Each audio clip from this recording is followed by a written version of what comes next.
Estamos de vuelta aquí en Dimensión 360 y le damos paso a nuestro invitado. Saludo con gusto al coordinador de Tejiendo Redes Infancia en América Latina y en el Caribe, a Juan Martín Pérez García. Con el gusto de saludarte nuevamente, Juan Martín. Y bueno, preguntarte o sobre todo poner el tema y desde tu perspectiva, ¿cómo está impactando el crimen organizado a las infancias en México? Esto que comentábamos hace un momento, los números y sobre todo sobre los subregistros que pueda existir en cuanto a la cantidad de niños que puedan ser reclutados por el crimen organizado. Realmente, sea o no subregistro, sea o no una cifra real, pues es impresionante esto, Juan Martín. Efectivamente, Gabriel, gracias por tomar el tema. Mira, en lo que tenemos que partir es primero de reconocer que México vive una guerra. Esto se traduce en incremento del presupuesto público hacia las Fuerzas Armadas Mexicanas. Hemos pasado de un promedio de 24,000 millones de pesos a la Sedena hasta 111,000 millones de pesos. O sea, claramente la decisión del Estado mexicano es invertir en la guerra. Esto es central porque los grupos criminales están respondiendo a la estrategia del Estado generando ejércitos privados. Como no tienen capacidad de contratar públicamente y legalmente como lo hace el ejército o las Fuerzas Armadas, pues lo hacen a partir del reclutamiento forzado. Y este reclutamiento alcanza a adolescentes y a personas jóvenes, que son las principales víctimas de este crimen. En este sentido, esencialmente conocemos cómo el reclutamiento tiene un rostro muy diverso, fundamentalmente adolescentes y jóvenes pobres, pero también se ha documentado reclutamiento en segmentos de clase media o sectores de alto ingreso económico, estos últimos claramente vinculados a prácticas criminales. En este sentido también, Gabriel, es central que podamos hablar de reclutamiento forzado, porque aquello que está en una condición de edad que no lo pueden decidir plenamente no se puede considerar como consentimiento. Es decir, algunas personas pueden pensar, bueno, ellos quieren, escuchan narcocorridos y quieren parecerse a la mitología del narco.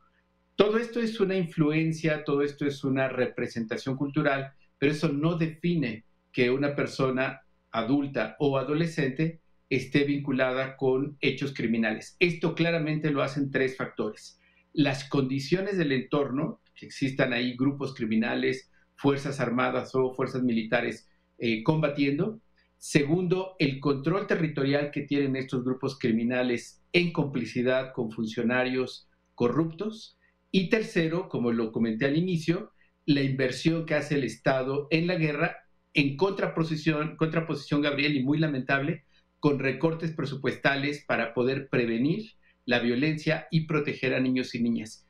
Solamente ilustro tres: se eliminó el programa de escuelas de tiempo completo, no tenemos un solo centavo para hacer prevención de la violencia desde la administración de Peña Nieto, y todas las instituciones públicas dedicadas a temas sociales de infancia han tenido en esta administración del señor López Obrador recortes presupuestales de más del 30%. Claramente la decisión del gobierno federal es alimentar la guerra, permitir el reclutamiento y garantizar la impunidad a estos grupos criminales. Increíble. Y entiendo que la violencia pues va escalando, es decir, si el crimen organizado utiliza, no sé, calibre 50, los militares van a responder con un calibre 70 y después con lanzamisiles y después con cohetes y con helicópteros, y así estamos viendo una escalada de violencia que no para, ¿no? La violencia y en medio los niños, Juan Martín. Sí, Gabriel, mira, hay que tener presente y recordar en todo momento que las guerras son negocios, porque como lo acabas de explicar, toda guerra escala, y esto implica el negocio de la industria armamentista, no solamente con armas pequeñas y ligeras, o sea, me refiero a escuadras o cosas por el estilo, sino armas de alto poder y otras de uso militar. Y la pregunta, además ya respondida por el propio Estado mexicano, ¿quién se beneficia fundamentalmente de esta guerra contra el crimen? La economía norteamericana, que es la que fundamentalmente ha promovido la guerra en México, como lo hizo en Colombia, esta guerra contra las drogas, porque eso es un negocio de miles de millones de dólares, donde obviamente los gobiernos o las élites políticas, los grupos empresariales, se ven beneficiados. Quienes siempre, y hablo del caso concreto de Colombia, Brasil, México, quienes estamos pagando esto en sentido negativo son nuestros jóvenes, fundamentalmente hombres y mujeres pobres, que se convierten literalmente en las víctimas de esta maquinaria de guerra. Y por eso es tan importante, Gabriel, salirnos de esta narrativa de pensar en narcos con sombrero, con cinturón piteado y botas puntiagudas, para irnos a lo que significa la guerra. Es una decisión de Estado donde se invierte dinero público, es una decisión de grupos empresariales que se enriquecen con el negocio de la guerra, y tenemos a víctimas, pobres casi siempre en su mayoría, que no tienen alternativas para poder sobrevivir fuera de esa dinámica de guerra, porque sucede en sus territorios con la participación de sus autoridades locales y obviamente en contextos de violencia también, de las cuales ellos y ellas son generadores, sin duda, pero tenemos que darle esa dimensión. Esto no es un tema, no tiene que ser destino fatal para todos. Podemos y debemos de parar la guerra, y para esto significa hablar de ello y exigir al Estado mexicano que deje de invertir en la guerra para invertir en la paz y específicamente en la atención a todas las víctimas que ha dejado ya 15 o 16 años de guerra que emprendieron las últimas administraciones. Justamente no significa destino, justamente es lo que te quería preguntar. Yo comentaba hace un momento con nuestras compañeras periodistas, estamos en el momento, o sea, en este momento coyuntural en el que en promedio se está matando 80, 85, 90 personas diarias en el país. A mí de pronto me sorprende muchísimo que la secretaria de Seguridad Pública, Rosa Isela Rodríguez, comente que es un triunfo, que pues no se mataron 80, se mataron 79, una menos, entonces ya es un triunfo. Pero bueno, en este contexto en el que insisto, a mí me parece este anuncio de que una alcaldesa en Tijuana, la alcaldesa en Tijuana determinó que irse a vivir a un cuartel militar. Tú dices, no es destino, la guerra no es destino, pero ¿hacia dónde se está yendo la niñez que está siendo atrapada o que cae? Si de por sí ya tenemos rezagos educativos, tenemos pues un sistema de salud muy precario, y le metemos este componente de la guerra o este componente, pues digamos, ¿hacia dónde se está yendo pues esta niñez que cae atrapada en esa espiral pues es una espiral de muerte, Juan Martín? Sí, mira, yo sugeriría que pensáramos como en varios planos.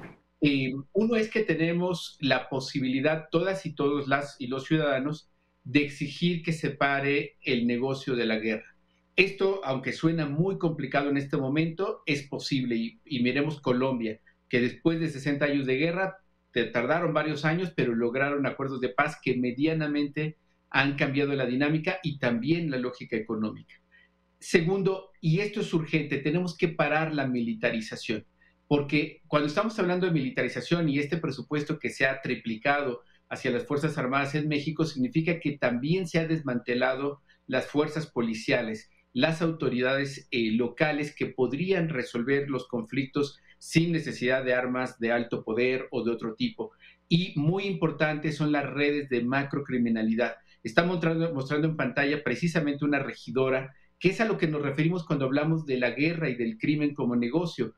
Son precisamente las élites políticas, los grupos empresariales y, por supuesto, los militares los que se benefician de las guerras. No son nunca las sociedades y mucho menos los niños y las personas jóvenes. Si no desmantelamos las redes de corrupción que sostienen ese negocio, y no solamente es corrupción en dinero que se roban expresamente, sino también es en los contratos que arman los militares para su beneficio. Con esta administración del señor López Obrador, no solamente se ha extendido la presencia de actividades militares en la vida civil, sino también se les ha convertido en empresarios, entregándoles cosas que jamás nadie, y pongo un caso extremo, ni el propio señor Pinochet, dictador, digamos, evidente y muy icónico en América Latina, ni Pinochet le entregó tanto poder al ejército en términos empresariales, en términos de dinero y de poder político. Y el señor López Obrador lo ha hecho de manera impresionante. Pero eso podemos pararlo las y los ciudadanos,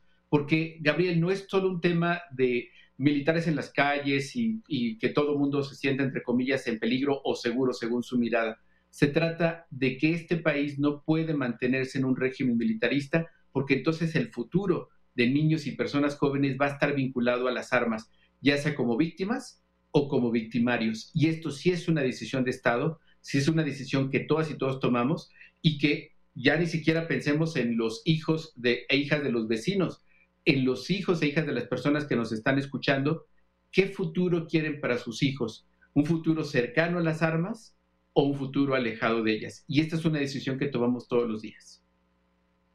Quedo con esto último que dices, el futuro vinculado a las armas, ya sea como víctima o como victimario. Durísimo este futuro que pues se ve que ahí está. Juan Martín Pérez García, coordinador de Tejiendo Redes Infancia en América Latina y el Caribe, muchísimas gracias por este análisis y esta reflexión. Gracias, Gabriel, por la oportunidad y por tu periodismo de infancia. Gracias. Abrazo, abrazo. Vámonos a la pausa y regresamos.